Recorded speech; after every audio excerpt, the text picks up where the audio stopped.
Hola, somos Lara Esteban. Hoy nos encontramos con Jorge Baradit, exitoso escritor, al punto que no hay librería en Chile donde no estén sus libros. Y además es quien más sabe de la historia secreta de Chile y ahora constituyente. Hola Jorge, ¿cómo estás?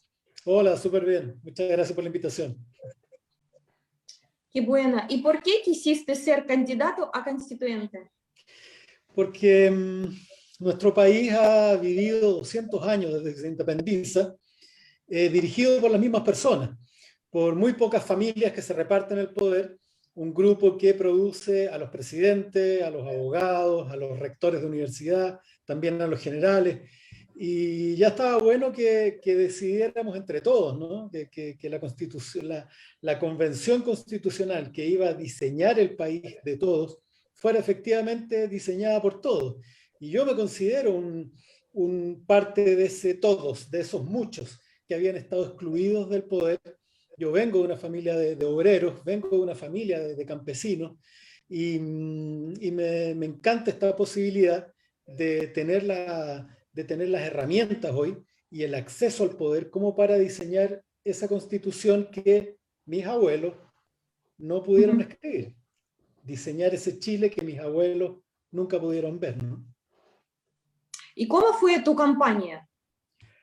Fue muy austera, fue muy dura también, porque nosotros teníamos muy poca plata, pero muchas ganas, ¿no? No sé, esto es como una infidencia para la gente, pero nosotros teníamos, por ejemplo, para que tú te des cuenta cómo es la asimetría de todo esto, nosotros teníamos 12 millones para la campaña en aportes, y hubo campañas que tenían 800 millones, ¿no? Sí, Entonces, claro.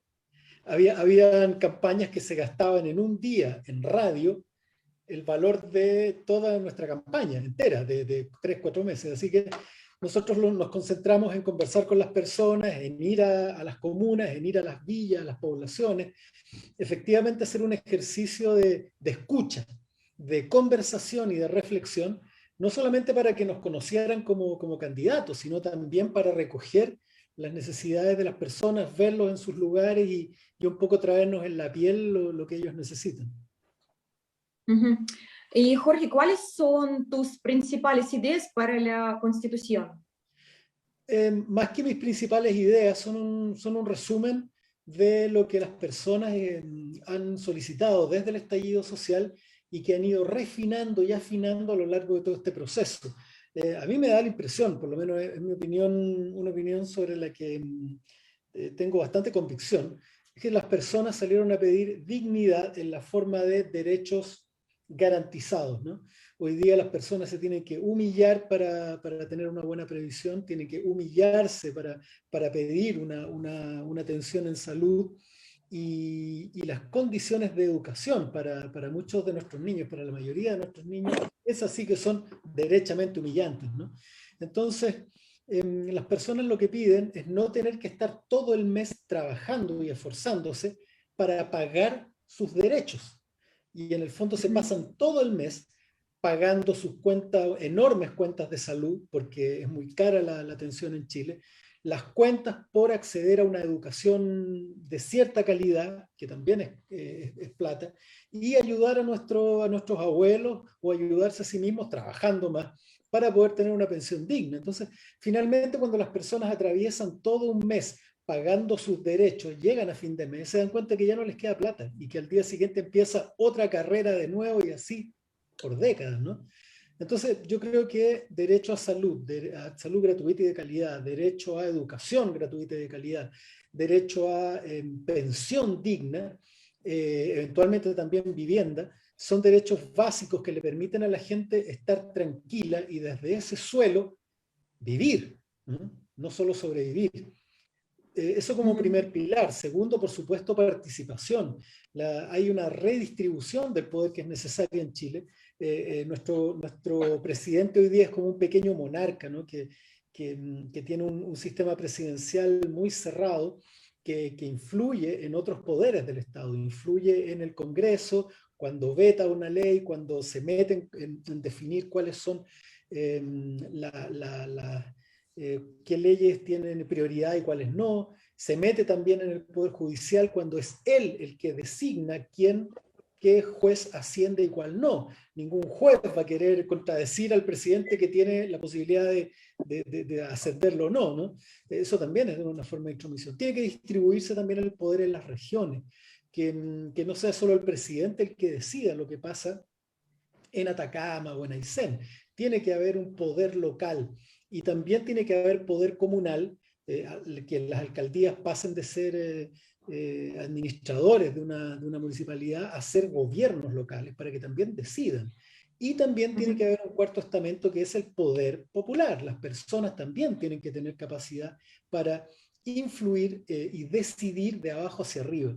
Cuando se produce esa distribución del poder, vamos a estar hablando recién de una democracia, ¿no? Donde las personas puedan participar. Y por último, tiene que ver todo esto con, más bien, más que otro pilar, tiene que ver esta vez con criterios. ¿Cuáles son los criterios bajo los cuales se tiene que escribir nuestra Constitución?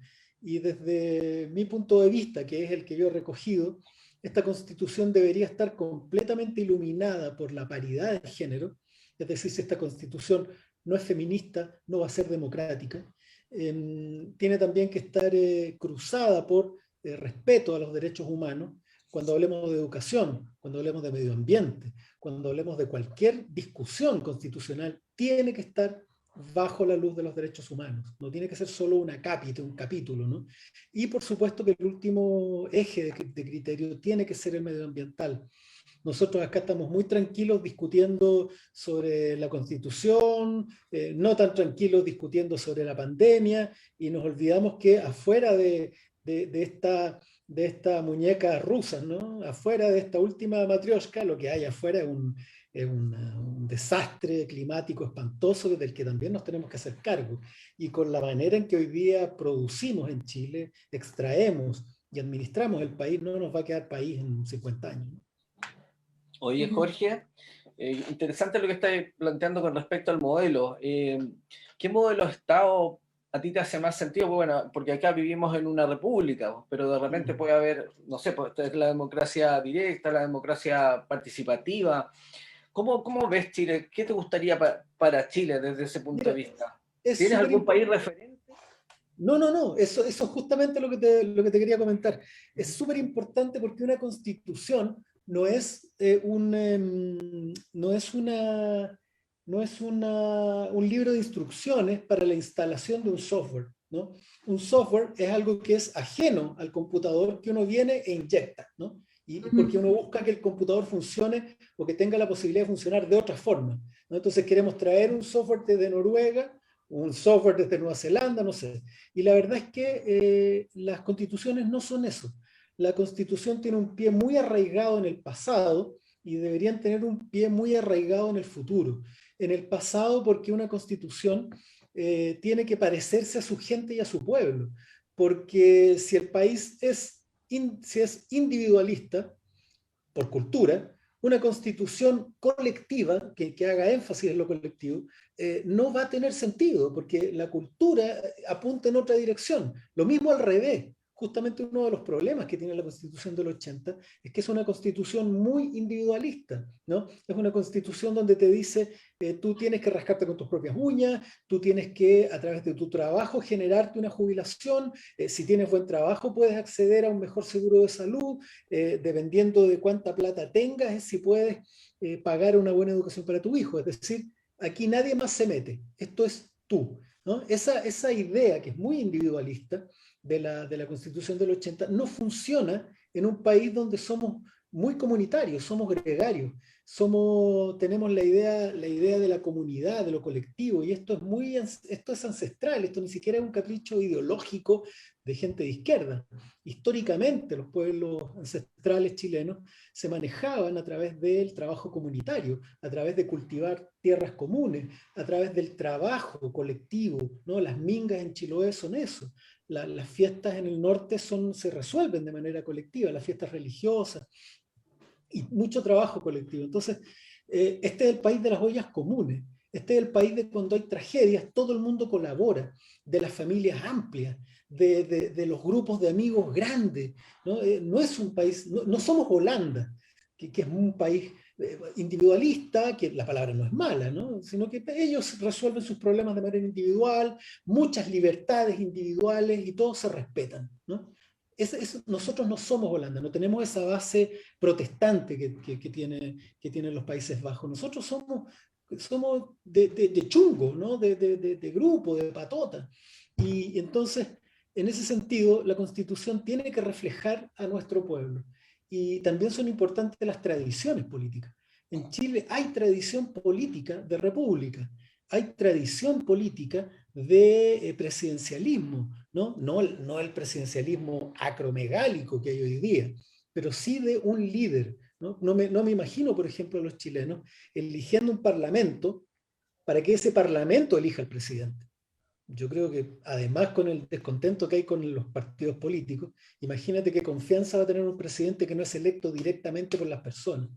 No, para mí el modelo de república, de una república con un presidencialismo atenuado, unicameral, con un poder judicial mucho más autónomo, con un control constitucional radicado en alguna cámara de los tribunales, en alguna sala de los tribunales. Me parece que esto no se trata, a uno le dan ganas a veces de cambiar todo, ¿no? Pero porque tiene rabia, porque tiene lata, porque está frustrado, pero no podemos volvernos locos. Hay cosas que pertenecen a la tradición política nacional, hay cuestiones que pertenecen a la cultura nacional, y hay que tener ojo con querer cambiar todo porque sí. Y Jorge, Chile está al borde del cambio. ¿Cuáles son los posibles escenarios que Chile tiene ahora? ¿Qué piensas? Yo creo que a partir de las elecciones del domingo el escenario cambió mucho.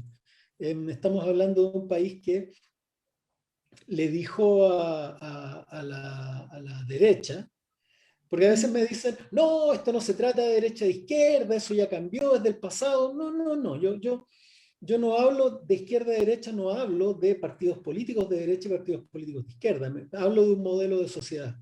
El modelo de sociedad de la derecha es históricamente más individualista, donde el individuo es el motor del desarrollo, y los grupos más progresistas tienen que ver con lo comunitario, con el bien común, ¿no? Ojalá todos estemos bien.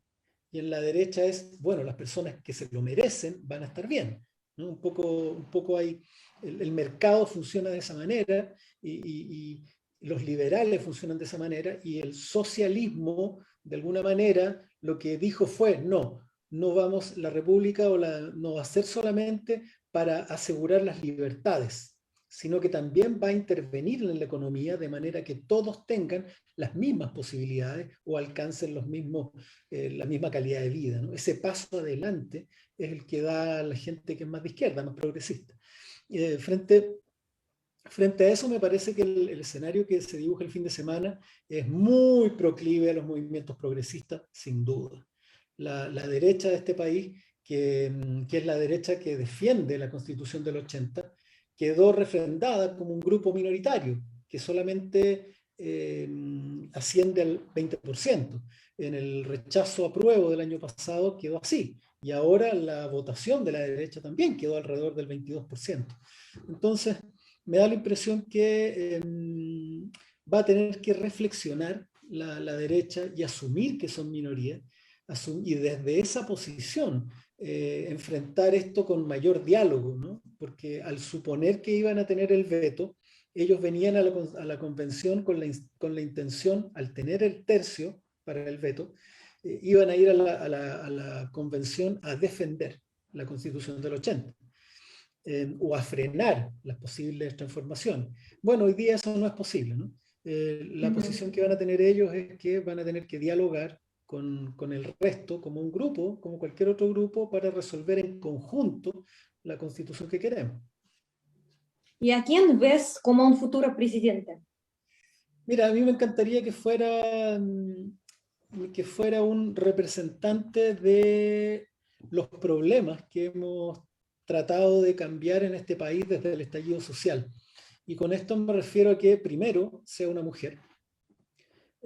Porque los problemas, a ver, mira, imagínate que la activista afroamericana Angela Davis escribió a fines de los 60, creo que fue, un libro que se Sí. llamaba algo así como Género, Raza y Clase, o algo así. Y si tú te fijas, son los tres estamentos que estallaron en el estallido social. Las mujeres, las etnias chilenas y los trabajadores, ¿no? Los independientes, como se dice, los que no están en las cúpulas ni en la élite.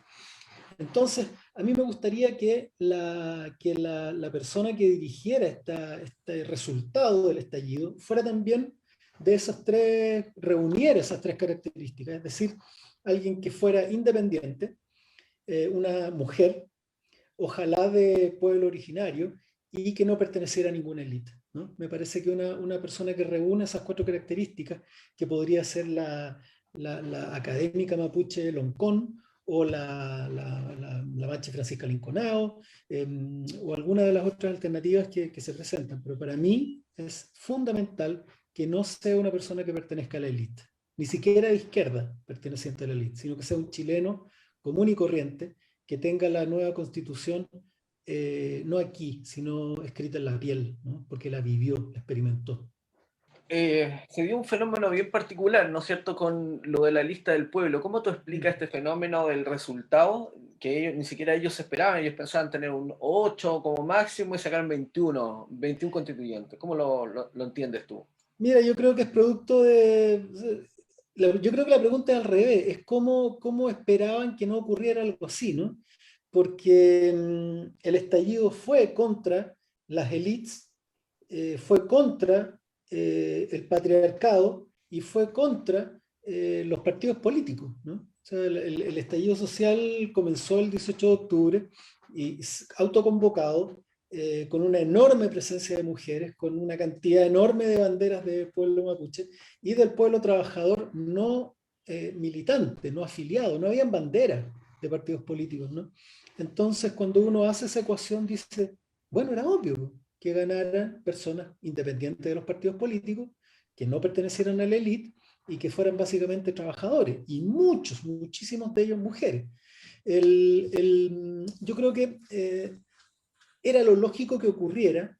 Ahora, lo que a mí me llamó la atención, sí, es que la clase política hizo todo para que esto no ocurriera, y aún así ocurrió, ¿no? Y aún así ocurrió, porque la verdad es que el acuerdo del 15 de noviembre captura el proceso para que sea dirigido por la clase política. Es decir, tenían muchas más posibilidades de salir los representantes de partido, los militantes de partido. Porque, por razones sencillas, encabezaban listas, estaban organizados, tenían las firmas obtenidas, ya tenían el derecho a presentar candidatos, tenían maquinaria política, presencia en territorio, plata, todo.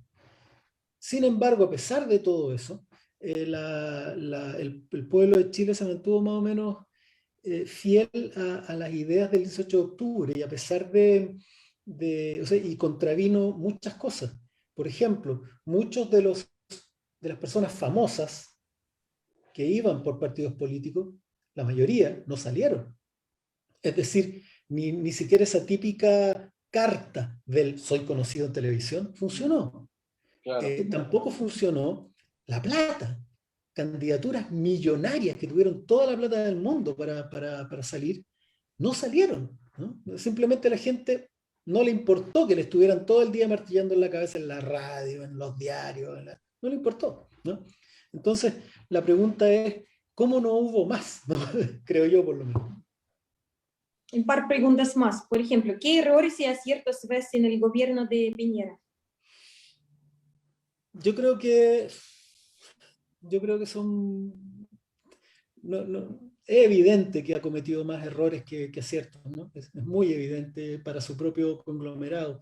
Pero fíjate tú que yo creo que el error que... Hay dos errores. Pensar que un país es una empresa, un país no es una empresa. Y no, en realidad pienso que son tres. La incapacidad de escuchar incluso a sus propios asesores, vivir fuera de la realidad, una persona con absoluta desconexión de lo que pasa en el país, él y sus gabinetes, ¿no? Una persona que tenía ministros que no sabían que en Chile había un hacinamiento de las características que hay, personas que piensan que un sueldo de 6 millones es reguleque, personas que dicen que, bueno, de pronto a un candidato de la derecha se le sale y dice, las elecciones es el único momento en que todos los chilenos somos iguales. Y lo dice en un tono en que quiere decir algo bueno, pero lo que resulta es todo lo contrario, ¿no? O sea, efectivamente no somos iguales.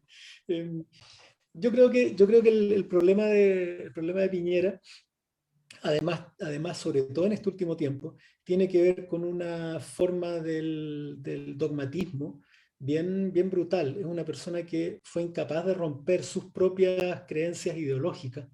Eh, de hecho, es un gobierno muy, extremadamente ideologizado, que, por ejemplo, era incapaz de proponer al inicio entregar plata directamente desde el Estado a la gente necesitada, ¿no? En un momento en que la gente necesitaba liquidez en los bolsillos. Fue incapaz, por ejemplo, de entregar directamente ayuda a las personas y hizo toda la cadena neoliberal, ¿no? Es decir, el Estado le cargó a terceros para que terceros le comprara cajas y esos contrataran a camiones para que finalmente llegaran a la municipalidad y repartieran las cosas en vez de directamente utilizar la infraestructura del Estado, ¿no? En una guerra, hasta Estados Unidos lo que hace es convoca, qué sé yo, a empresarios de las frutas, de los alimentos, mete las cosas en camiones del ejército y vamos con el Estado haciendo la distribución, ¿no? Pero en este caso, él tiene estos tics y estas obsesiones con el modelo que demoraron la ayuda, que trancaron muchas de las soluciones que debió haber entregado con mucha velocidad. Se demoró tanto, ¿no?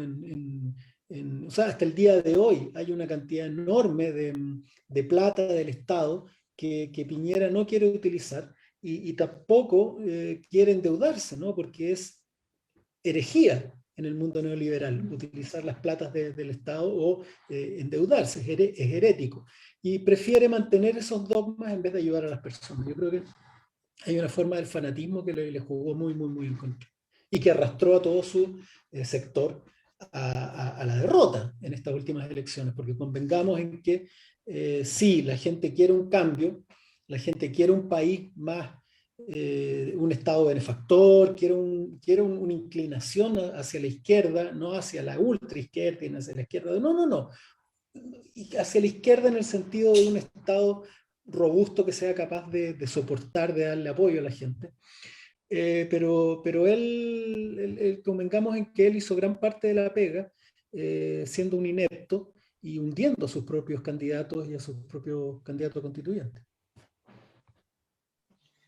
Oye, Jorge, bueno, bueno, hablaste con respecto a los partidos políticos y se nota que tiene una visión crítica con respecto a los partidos políticos acá, pero tú integraste una lista del PS, si no me equivoco, ¿no? Claro. Y eso ellos te invitaron a que se debió. ¿Nunca pensaste Sí, quizás en ir en una lista como independiente o en alguna lista independiente? sí, mira, yo al principio, cuando todo esto estaba comenzando, yo me definí que iba a ser candidato a la constituyente en fines de julio, agosto del año pasado. Hasta ese momento se juntaron dos criterios para tomar esa decisión. Primero, que yo no tengo una base territorial que me apoye como para ir de candidato por un distrito, ¿no? Yo no tengo un trabajo de dirigente, de junta de vecinos, dirigente social de Ñuñoa y Macul, por ejemplo, como para desde ahí levantar mi candidatura. Mi base social, por decirlo de alguna manera, está en todo Chile, porque yo he escrito libros que se leen en todo Chile, porque yo hago viajes a Arica, a Punta Arena, pero ellos no iban a poder votar por mí. Entonces, al no tener esa base social, definí que iba a ir por un partido de oposición y en el que mejor me sintiera, porque me ofrecieron de todo el espectro, de todo, de lado a lado. Y finalmente me tomé la decisión por el Partido Socialista porque yo soy un socialista, yo soy allendista, pero no tengo cercanía con el Partido Socialista actual, ¿no? Me refiero a cercanía ideológica. no tenemos esa concordancia ideológica, tenemos concordancias históricas, digamos, simpatía y amistad. Y ellos fueron muy amables en darme el cupo y por supuesto que el acuerdo fue absoluta independencia, ¿no? Absoluta independencia. Y esto ellos lo han cumplido hasta el día de hoy y ratifican esto de aquí para adelante también. ¿Por qué yo fui por un partido también? Porque yo pensaba que la oposición iba a ir junta a las elecciones, en una lista única. Jamás me esperé que se dividieran de esa manera estúpida, ¿no? Y en el fondo quedé en un costado del acantilado que se abrió entre las dos partes. Pero esa es la razón. Oye, Jorge, y para ir cerrando, ¿tú crees que la derecha tiene alguna opción si ni siquiera logró llegar a un tercio? Poder de veto no va a tener, entonces, No, ¿tiene algo que no, mira, decir? yo creo que lo primero, como te decía al principio, lo primero que tiene que asumir la derecha es que son minorías.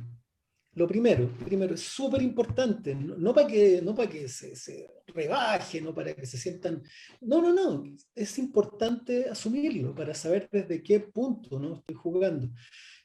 Porque si no, comienza a operar lo que ha operado en otros momentos de nuestra historia, en que se sienten pasados a llevar por no ser escuchados, ¿no? Y buscan mecanismos de otra naturaleza, como lo han hecho a lo largo de nuestra historia, ¿no? Sé, mecanismos de fuerza, mecanismos de coerción, cohecho también, ¿no? El sector de la derecha de nuestro país tiene esos poderes, tiene poder económico, tiene a las Fuerzas Armadas de su lado, tiene ciertos poderes fácticos como la Iglesia, aunque está muy disminuida, de su lado. La cúpula de la Iglesia Católica, de la Iglesia chilena es conservadora también. Históricamente lo ha sido, salvo un pequeño lapso donde estaba Silva Enrique. Entonces, a mí me gustaría que fueran quizás un poquitito, no se les puede pedir, porque ellos históricamente han sido dueños del país.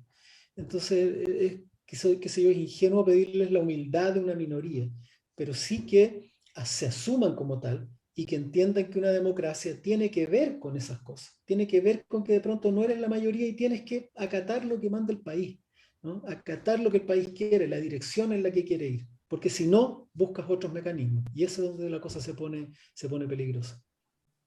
Claro, muy interesante. Muchas gracias, Jorge. No, encantado, muchas gracias a ti, Esteban, y Larisa.